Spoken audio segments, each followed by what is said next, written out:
Imagine the open sea turning into a battlefield overnight, armed pirates storming a massive oil tanker with machine guns blazing and rocket-propelled grenades exploding. That's the shocking reality hitting the waters off Somalia's coast, and it's a stark reminder of the ongoing dangers lurking in international shipping lanes. But here's where it gets controversial. Are these modern-day buccaneers just desperate criminals, or is there a deeper systemic failure in global security that's allowing such bold assaults to persist? Stick around as we dive into the details of this latest incident, peeling back layers that most headlines skim over, and revealing why this could spark heated debates about maritime law and international response. Reports are flooding in about a group of assailants wielding automatic firearms and RPGs who successfully boarded an oil tanker late Thursday. These events unfolded roughly 560 nautical miles southeast of Eyl, Somalia, deep in the Indian Ocean, where the UK Maritime Trade Operations (UKMTO) agency swiftly issued a warning to all vessels in the vicinity. For those new to maritime jargon, UKMTO serves as a crucial hub. Think of it as a watchful eye coordinating safety for ships navigating these treacherous waters, much like air traffic control, but for the high seas. According to UKMTO's official statement, the tanker's captain described being approached from behind by a single small boat. This craft unleashed a barrage of gunfire and RPGs directly at the ship, creating a scene straight out of an action movie, but with real lives at stake. And this is the part most people miss: these aren't isolated skirmishes, they're part of a pattern that highlights vulnerabilities in global trade routes, where billions in cargo travel unprotected. Adding to the urgency, maritime security experts at Ambrey confirmed the assault was in progress. They identified the target as a tanker registered under Malta's flag, which had been hijacked by the pirates. Further investigation points to this being the Hellas Aphrodite, a vessel that abruptly altered its course and reduced speed right at the onset of the attack, a classic sign of distress in such scenarios. Efforts to contact the ship's owners and operators for their perspective were unsuccessful at the time of this report. To put this into context, imagine running a fleet of ships through pirate-infested waters. It's a high-stakes business where decisions about security can mean the difference between safe passage and catastrophe.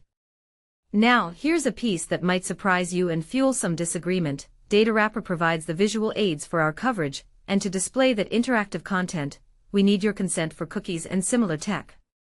It's all about personalization and functionality. Without it, certain tools can't load. You have the power here. Adjust your settings anytime via our privacy options, or grant permission just for now. If consent isn't confirmed, we can't show it, but one click below lets you view it this time. This digital dance is commonplace in modern journalism, but is it worth the privacy trade-off? Let's hear your thoughts on balancing security with user rights. The Hellas Aphrodite was journeying from Sikka, India, to Durban, South Africa, when the chaos erupted, as detailed by Ambrey.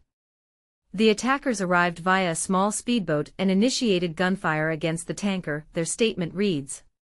Intriguingly, these pirates were believed to be based on a captured Iranian-flagged fishing vessel, known as a dhow, a traditional boat now weaponized in this age-old scourge of the seas. This setup underscores how resourceful and adaptive these groups can be, turning everyday maritime tools into instruments of threat. Further insights come from the Diaplous Group, another key player in maritime security. They report that the tanker carried a crew of 24 sailors, who wisely barricaded themselves in the ship's citadel, a fortified safe room designed precisely for such emergencies, like a panic room on the ocean. Notably, the vessel lacked an onboard armed security team, a choice that raises eyebrows and invites debate. In an era of rampant piracy, why do some ship owners opt out of extra protection, weighing cost against safety? It's a tough call and opinions vary widely. Some argue it's a necessary expense for peace of mind, while others question if it escalates risks in volatile waters. The European Union's counter-piracy initiative, Operation Atalanta, which patrols the Horn of Africa region, hasn't yet provided a statement. This EU force has been active in responding to similar threats lately and recently cautioned shippers about pirate activity off Somalia, warning that assaults were highly likely. Just this week, they detailed another incident where the Cayman Islands-flagged Stolt Sagaland came under fire, leading to a shootout between its security personnel and the attackers, a rare but intense standoff that highlights the escalating arms race on the water. This developing story is constantly evolving, so stay tuned for fresh updates. Hit refresh on your browser to catch the newest information as it breaks. For instant notifications, download the Sky News app on your smartphone or tablet via this QR code, https://qrcode.skynews.com/skynews/app download.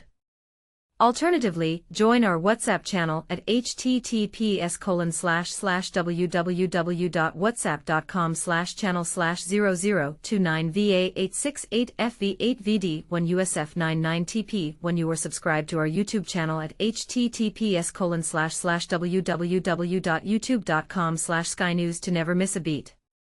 What do you think? Should governments do more to arm merchant ships, or is there a better way to curb piracy without turning the seas into a war zone?